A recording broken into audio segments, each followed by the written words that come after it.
Bookish voice में आपका स्वागत है। आज की हमारी कहानी का नाम है ट्वेल्थ नाइट, जिसको लिखा है विलियम शेक्सपियर ने। आइए सुनते हैं। एल्यूशियम नगर में एक स्त्री ने जुड़वा बच्चों को जन्म दिया। रंग रूप, शकल सूरत, कद काठी दोनों समान थे। बस इतना ही अंतर था कि उनमें एक लड़का था और दूसरी लड़की। माँ ने बेटे का नाम सेबेस्टियन रखा, बेटी का व्यूला। जैसे जैसे दोनों बच्चे बड़े होने लगे, वैसे वैसे एक विशेष बात स्पष्ट होने लगी।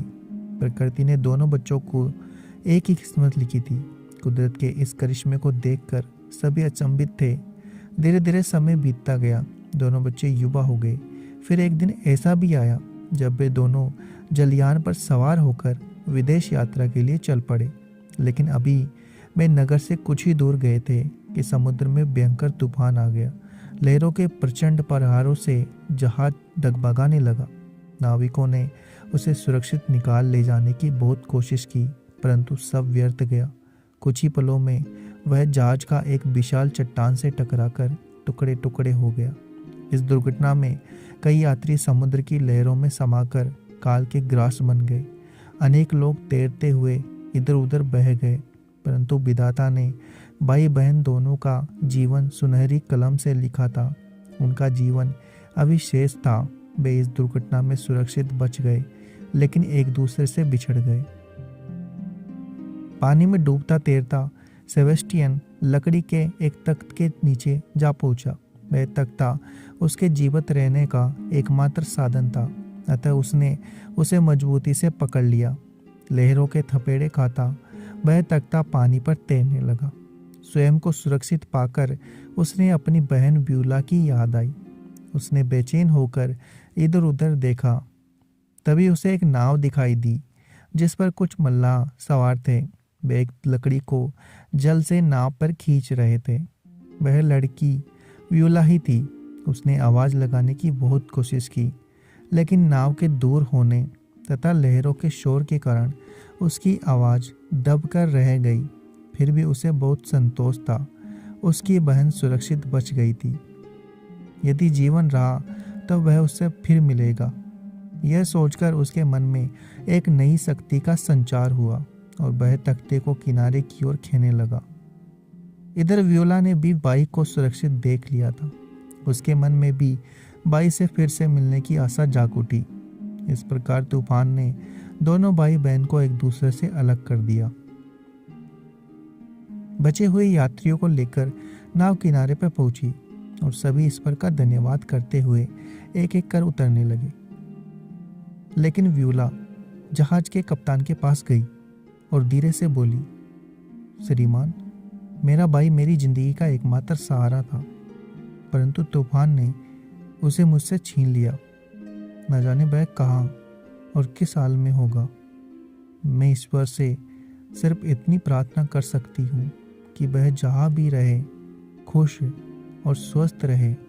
मुझे पूरी उम्मीद है कि एक ना एक दिन मैं उससे ज़रूर मिलूँगी, परंतु वह दिन कब आएगा मैं इसके बारे में कुछ नहीं जानती। कप्तान साहब, क्या आप बता सकते हैं कि मुसीबत की इस घड़ी में मैं कहाँ जाऊँ और किसके पास रहूँ?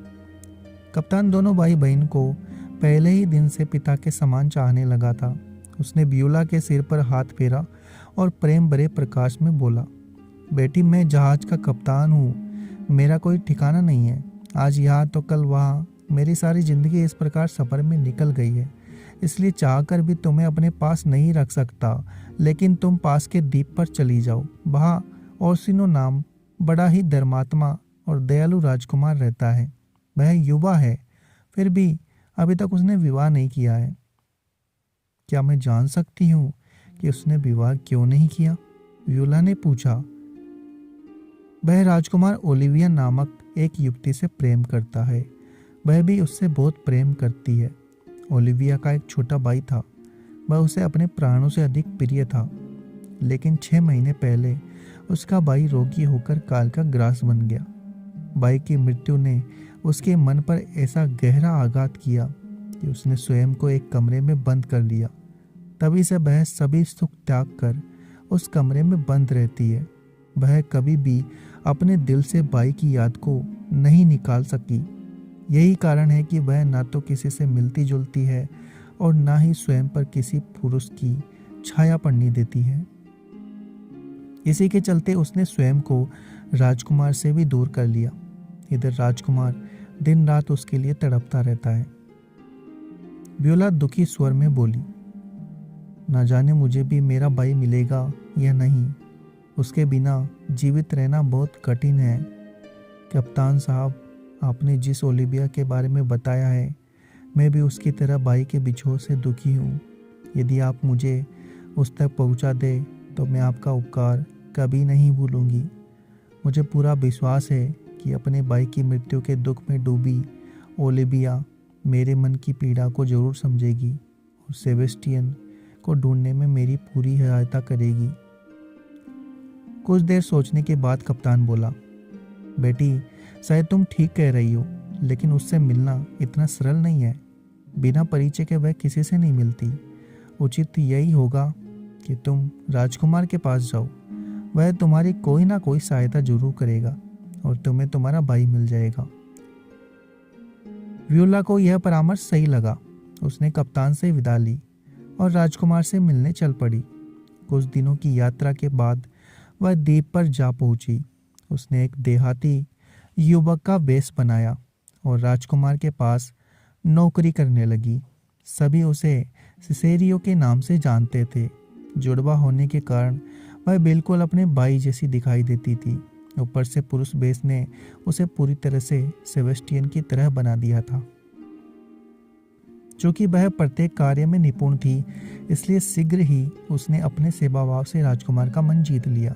धीरे धीरे वह राजकुमार की इतनी विश्वास पात्र बन गई कि वह उसे अपने दिल की सारी बातें बताने लगा।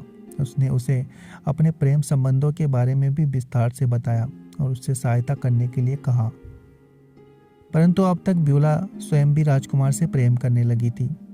राजकुमार का सुंदर सलोना और सौम्य चेहरा बार बार उसे आकर्षित करता था। वह मोहित होकर उसकी ओर खींची चली जाती थी। वह मन ही मन सोच करती थी कि ओलिविया कितनी पत्थर दिल है, जिसने इतने सुंदर राजकुमार को रोने के लिए छोड़ दिया है। उसके मन पर इसकी आहों का कोई असर नहीं होता। यदि राजकुमार मुझे मिल जाए तो मैं इन्हें पलकों पर बिठा कर रखूंगी, इनके चरणों को माथे से लगाऊंगी। एक दिन ओलिविया को याद करते हुए ओर्सियो आंसू बहा रहा था। सिसेरियो से यह देखा नहीं गया।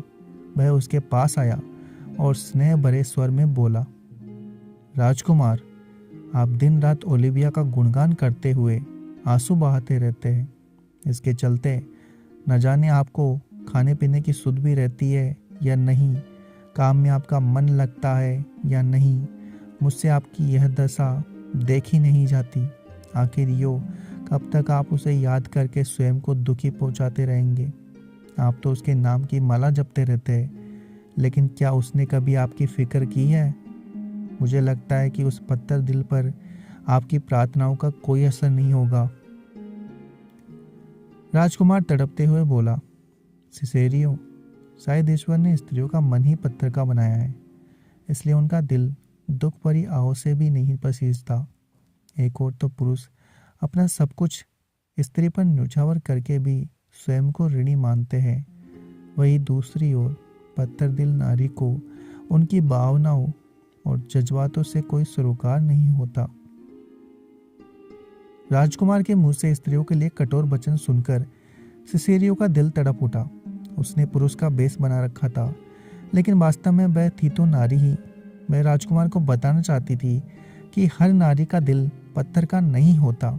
उसके दिल में उसके लिए कितनी कोमल और स्नेह युक्त भावनाएं हैं, लेकिन चाहकर भी वह ये सब बातें उसे नहीं बता सकती थी।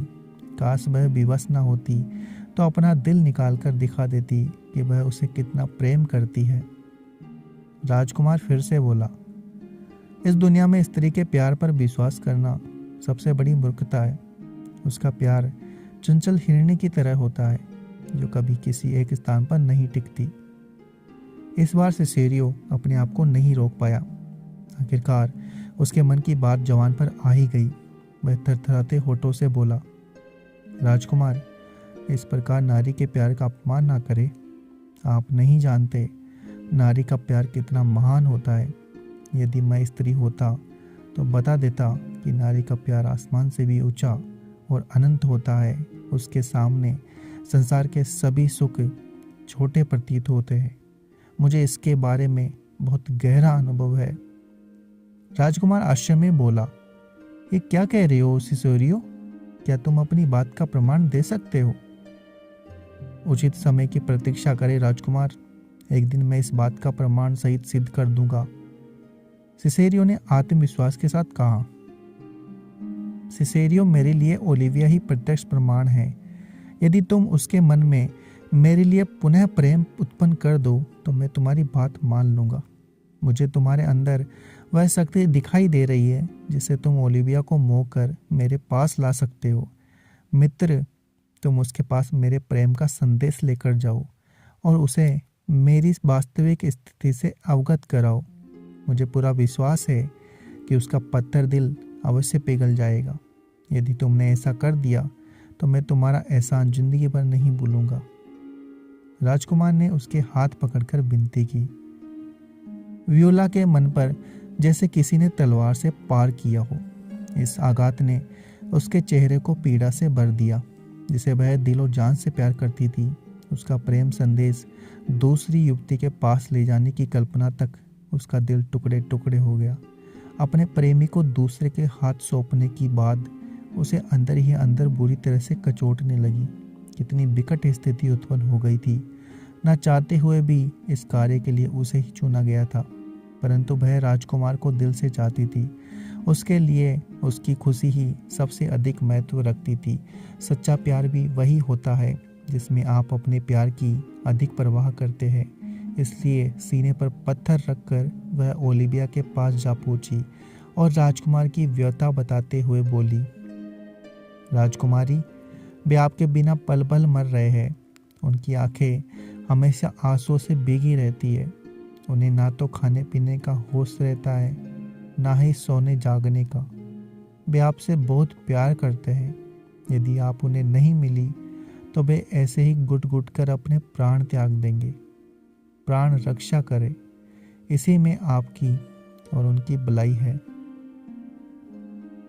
ओलिविया के मन में प्यार का सागर उमड़ आया, किंतु यह राजकुमार के लिए नहीं था। सिसेरियो की प्रेम युक्त बातों, कोमल आवाज और सौम्य चेहरे ने उसे मोहित सा कर दिया।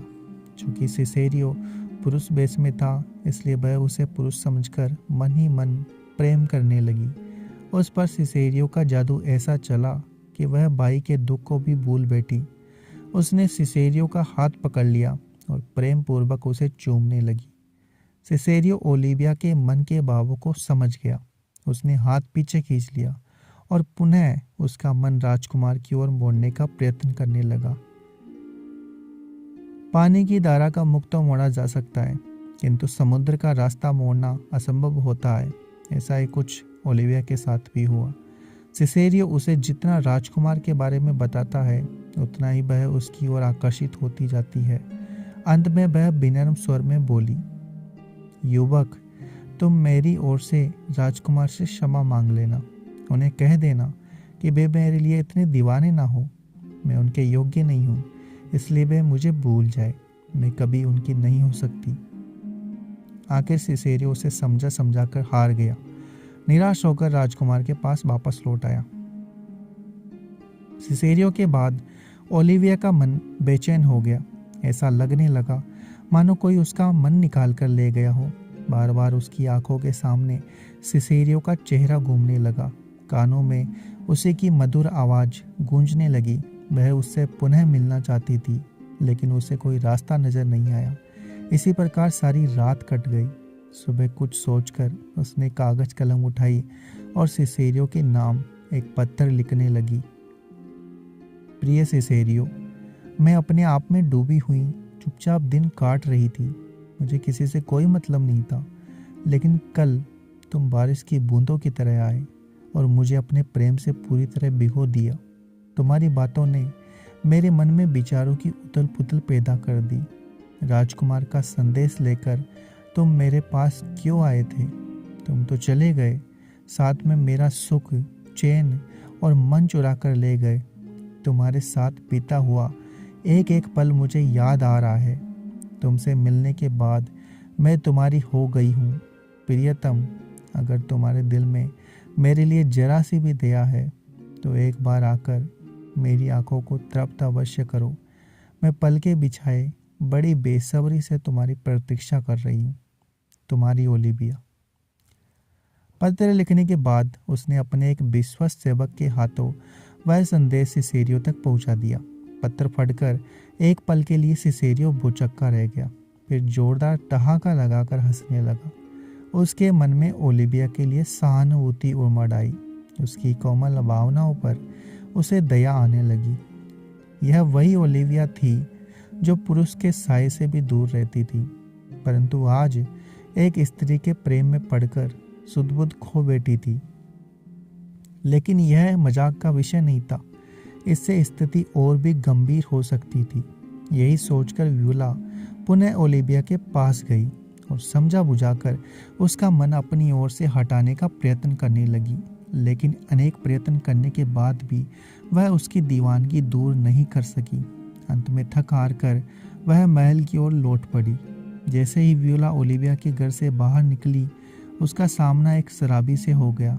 नशे के कारण वह बुरी तरह से लड़खड़ा रहा था।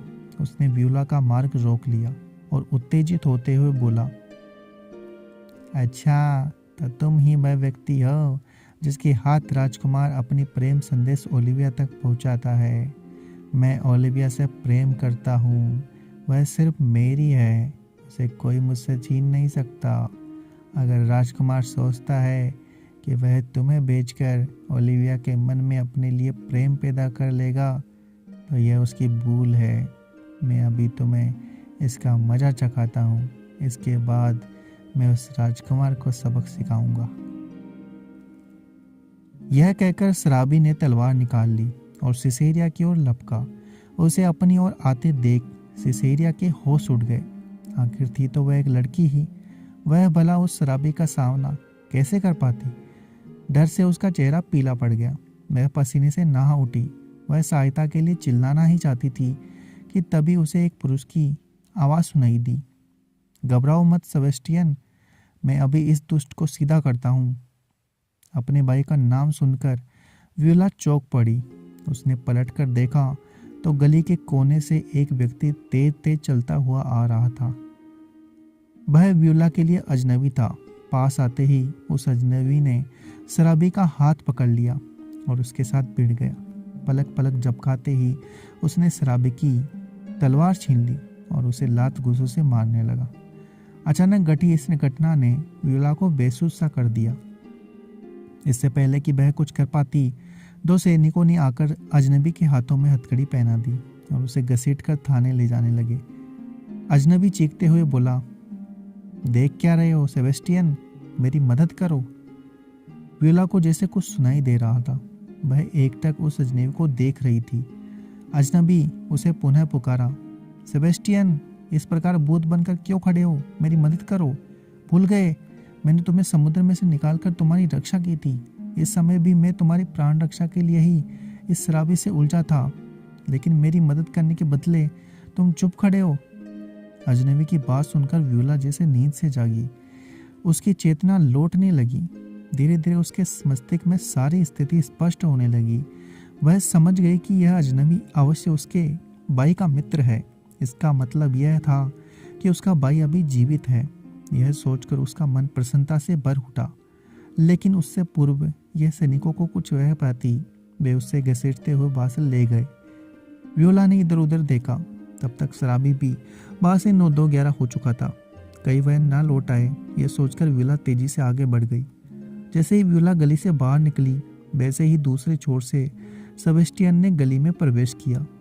अभी वह गली के बीचों बीच पहुंचा ही था कि शराबी पुनः लौट आया। इस बार उसके साथ 2 हट्टे कट्टे गुंडे भी थे। उसने सेबेस्टियन को व्यूला समझकर घेर लिया और उसे झिड़कते हुए बोला, तूने मुझे अपने साथी के हाथों पिटवाकर बहुत बुरा किया। मैं तुझे नहीं छोड़ूंगा। देख मैं तेरी कैसे दुर्गति करता हूँ। यह कहकर तीनों गुंडों ने तलवारें निकाल ली और सेबेस्टियन पर हमला कर दिया।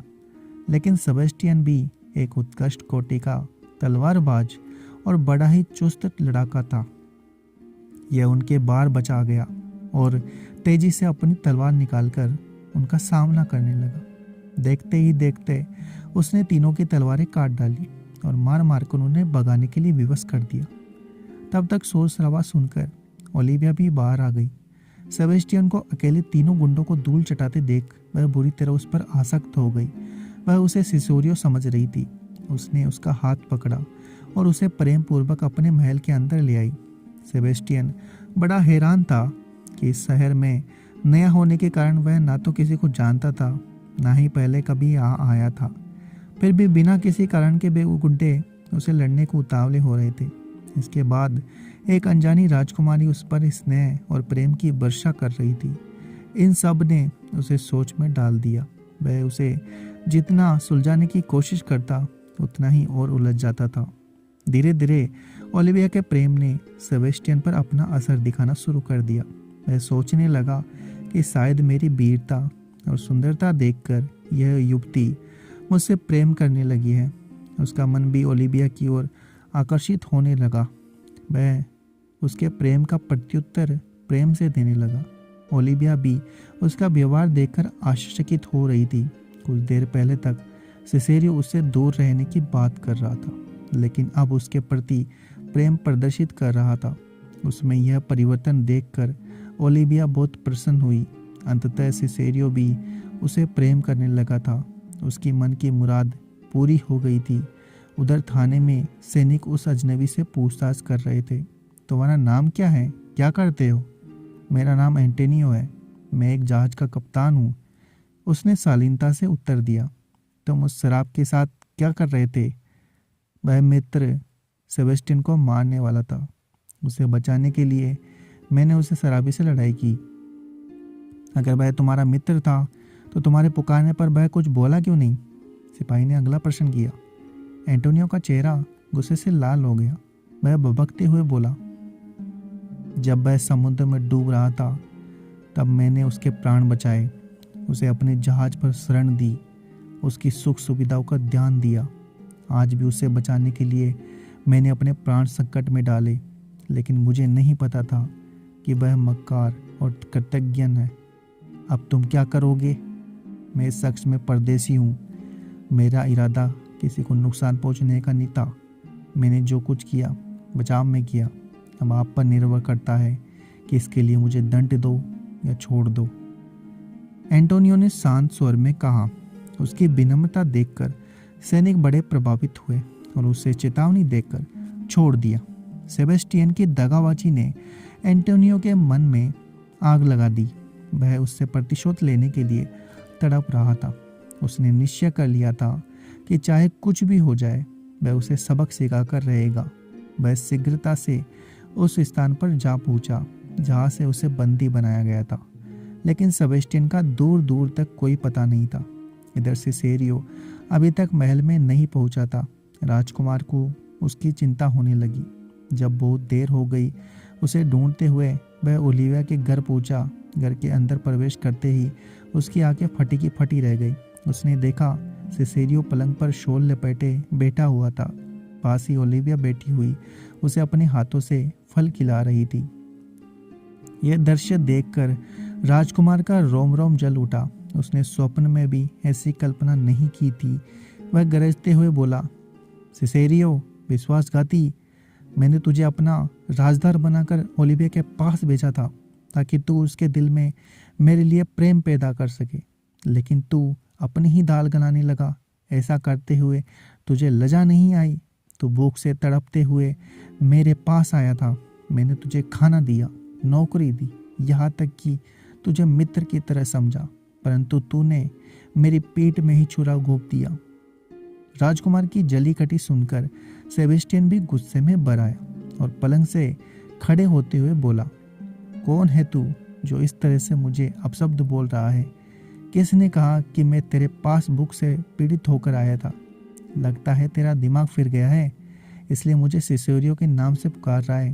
कान खोलकर सुन ले, मेरा नाम सेबेस्टियन है और मैं आज ही इस शहर में आया हूँ। अगर अब तूने कुछ गलत बोला तो मैं तेरी जवान खींच लूंगा। सेबेस्टियन का स्वर इतना ऊंचा था कि बाहर खड़े एंटोनियो ने भी उसकी आवाज़ सुन ली। वह शीघ्रता से घर के अंदर आया और सेबेस्टियन से बोला, दुष्ट, मैंने तुझे अपना मित्र समझा और तूने मेरे साथ विश्वासघात किया। मैंने तुझे डूबने से बचाया था। यहाँ भी तुझे बचाने के लिए मैंने अपने प्राण संकट में डाले, लेकिन तू मक्कार और दगाबाज निकला। तुझ जैसे धोखेबाज को तो भूखे कुत्तों के सामने डाल देना चाहिए। यह कहकर सेबेस्टियन को पकड़ लिया और बाहर घसीटने लगा। इस कार्य में राजकुमार भी उसकी सहायता करने लगा। तभी आश्चर्य से दोनों की आंखें खुली की खुली रह गई। उन्होंने सेबेस्टियन को छोड़ दिया और दरवाजे की ओर देखने लगे। वहां से व्यूला अंदर आ रही थी। उस समय भी वह पुरुष वेश में ही थी। एक समान कद काटी, रंग रूप, चेहरे वाले दो व्यक्तियों को देख राजकुमार और एंटोनियो बराबर पलके झपकने लगे। दोनों में बाल भर भी अंतर नहीं था। ओलिविया भी दुविधा में पड़ गई कि इसमें से उसका प्रेमी कौन है। उनके रहस्य को कोई नहीं जानता था, परंतु सेबेस्टियन और ब्यूला एक दूसरे को पहचान गए। प्रसन्नता से उनकी आंखें भर आई और उन्होंने आगे बढ़कर एक दूसरे को गले से लगा लिया। आसपास खड़े लोग बड़े आश्चर्य के साथ उनके इस भावुक मिलन को देख रहे थे। ब्यूला भाई को जोर से बाहों में बढ़ते हुए बोली, आप कहाँ चले गए थे भैया? आपके बिना मैंने एक एक पल पहाड़ की तरह काटा है। आज आपके जीवित देखकर मेरे सभी दुख और कष्ट समाप्त हो गए हैं। मेरी बहन, तुम्हारे बिना मेरा हाल भी बुरा था। हर पल मुझे तुम्हारी याद आती रहती थी। तुम्हें देखकर मुझ में फिर से प्राणों का संचार हो गया है। सेबेस्टियन ने बहन की आंखों से आंसू पोंछते हुए कहा। अब तक शांत खड़ा राजकुमार सेबेस्टियन के मुख से सिसेरियो के लिए बहन सुनकर बुरी तरह चौंक पड़ा। वह धीमे से बोला, तो क्या सिसेरियो पुरुष वेश में एक लड़की है? लेकिन इसने ऐसा क्यों किया? राजकुमार, यह मेरा भाई सेबेस्टियन है। जहाज दुर्घटना में हम एक दूसरे से बिछड़ गए थे। जिस व्यक्ति ने मुझे डूबने से बचाया था, उसने मुझे बताया कि सेबेस्टियन को ढूंढने में केवल आप ही मेरी सहायता कर सकते थे। इसलिए पुरुष वेश में बनकर मैं आपके पास सहायता के लिए आई थी, परंतु यहाँ आकर आपकी सौम्यता, दयालुता और शालीनता ने मेरे मन को जीत लिया और मन ही मन मैं आपसे प्रेम कर बैठी। यह आप पर निर्भर करता है कि आप मुझे स्वीकार करें या नहीं, लेकिन मैं जीवन भर आपकी सेवा करती रहूंगी। आखिरकार ब्यूला ने अपने मन की बात कह दी। ब्यूला के प्रेम को लेकर राजकुमार के मन में कोई संदेह नहीं था। उसने आगे बढ़कर उसे मन से लगा लिया। अब सेबेस्टियन की बारी थी।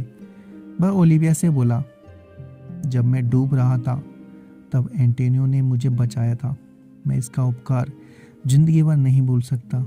हम दोनों ब्यूला को ढूंढने के लिए ही इस शहर में आए थे, परंतु संयोगवश मेरी भेंट ओलिविया से हो गई। ओलिविया, मैं तुमसे प्यार करने लग गया हूँ। क्या तुम मेरे साथ जीवन बिताना पसंद करोगी? ओलिविया ने सेबेस्टियन का हाथ थामकर अपनी स्वीकृति दे दी। अब तक एंटोनियो ने भी सारी बात समझ ली। उसने सेबेस्टियन से अपने किए की माफ़ी मांग ली। इसके बाद राजकुमार ब्यूला को लेकर बाहर से चला गया। अगर आपको ये कहानी पसंद आई तो हमारे चैनल को सब्सक्राइब करें, वीडियो को लाइक और शेयर करना ना भूलें।